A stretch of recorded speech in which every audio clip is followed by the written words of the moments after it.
Je prends l'urine 2 fois par jour, matin et soir. Ce matin, j'avais un petit mal de tête et comme d'habitude, j'ai bu mon urine. Et 7 minutes après, mon mal de tête avait disparu. J'ai subi une chirurgie de l'œil qui s'est infectée. J'ai mis 2 gouttes d'urine sous ma langue et ça a vraiment marché. Ma fille est asthmatique depuis qu'elle a 12 ans. J'ai utilisé l'urine plusieurs fois quand elle a fait des crises. Ça l'a beaucoup aidé et ça les a stoppées. Bonjour à tous et bienvenue sur Afrique Noire, la chaîne panafricaine dédiée à la conscientisation du peuple africain. Dans cette vidéo, nous allons parler de l'urinothérapie, le fait de boire son urine pour se soigner. Des millions de personnes dans le monde boivent leur urine afin de soigner tous leurs maux. Cette médecine alternative ne repose sur aucune base scientifique et n'est pas non plus sans danger. Suscitant à la fois le dégoût et la fascination, ce liquide biologique a toujours fait l'objet de multiples croyances, comme celle défendue par le naturaliste romain Pline l'Ancien qui prétendait que l'urine de nuque rendait les femmes fécondes. Dans l'Antiquité, l'urine était déjà parée de multiples vertus thérapeutiques. Hippocrate, qui est le père de la médecine, prenait déjà son ingestion. Il a été l'un des premiers à associer un type d'urine à un type de maladie. Au XVIe siècle, la boisson d'or, comme on l'appelait, servait à confectionner des remèdes variés. Ambroise Paré, le pionnier de la chirurgie moderne, l'utilisait pour désinfecter et cicatriser les plaies. Aujourd'hui, le recours à l'urine à des fins médicales est remis au goût du jour et porte le nom d'urinothérapie. Cette médecine alternative aurait déjà des millions de partisans dans le monde, surtout en Chine, au Japon, en Allemagne et aux Pays-Bas, et son influence ne cesse de s'étendre en Europe. Pour les adeptes de cette pratique, il suffirait de la boire ou de s'injecter dans un muscle pour traiter le sida, le cancer, le diabète, la sclérose en plaques, l'asthme et bien d'autres maladies. Ou encore de l'étaler sur sa peau pour soigner ses problèmes dermatologiques. Par exemple, Madonna qui avait confié qu'elle urinait sur ses pieds pour soigner ses mycoses. Ces partisans se basent aussi sur le fait que le fœtus se développe dans le ventre de sa mère, plongé dans le sac amniotique constitué à 80% d'urine et que celle-ci contient des sels minéraux, des acides, des hormones, des enzymes et des vitamines. Un argument qui ne convainc pas nécessairement tout le monde car l'urine présente dans le liquide amniotique évolue dans un milieu stable et fermé.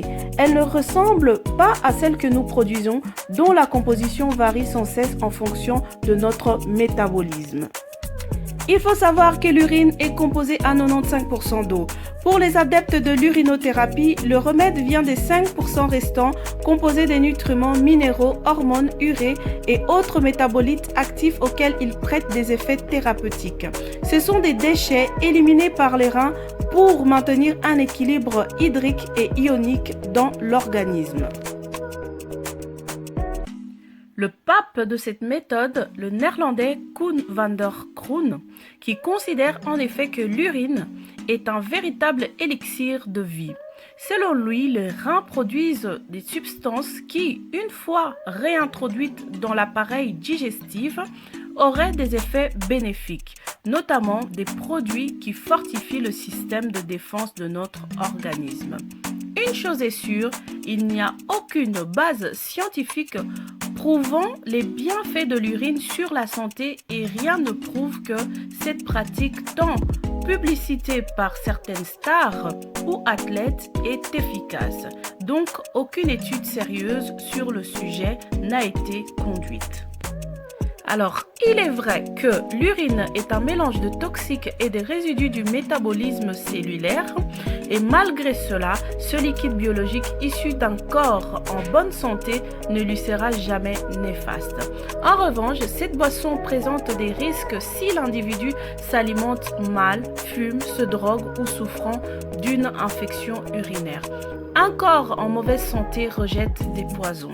Ces derniers se retrouvent dans l'urine qui ne doit pas être bue. Ainsi, boire sa propre urine s'avérait être une pratique saine pour un corps déjà sain. N'oubliez pas que, selon Hippocrate, l'alimentation demeure notre première médecine. Boire son urine reste une pratique empirique dont l'efficacité n'a pas encore été scientifiquement prouvée.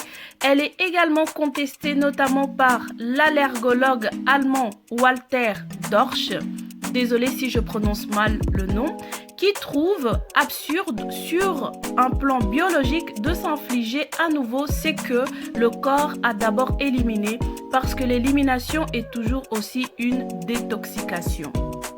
Donc, la consommation de l'urine se doit être pratiquée en suivant certaines règles. Généralement, son absorption est limitée en quantité en plus d'être réalisée rapidement. Pas de pipi conservé au frigo et boire uniquement le sien. En suivant un régime urinothérapeutique, il est conseillé de manger une nourriture biologique la plus saine possible et boire beaucoup d'eau parce que les sels minéraux contenus dans l'urine déshydratent le corps. En conclusion, les effets de l'urinothérapie sont connus mais n'ont pas encore été prouvés scientifiquement. De nombreux chercheurs se consacrent à la question en vue de qui sait faire des découvertes qui perturberont nos esprits et croyances formatés par une culture qui nous est propre et à laquelle il est difficile de se détacher, ne serait-ce que pour mieux comprendre le monde dans lequel nous vivons. C'est fini pour aujourd'hui, je vous remercie d'avoir suivi cette vidéo, j'espère qu'elle vous a plu et qu'elle a apporté un plus dans votre vie. Je vous dis au revoir et prenez soin de vous.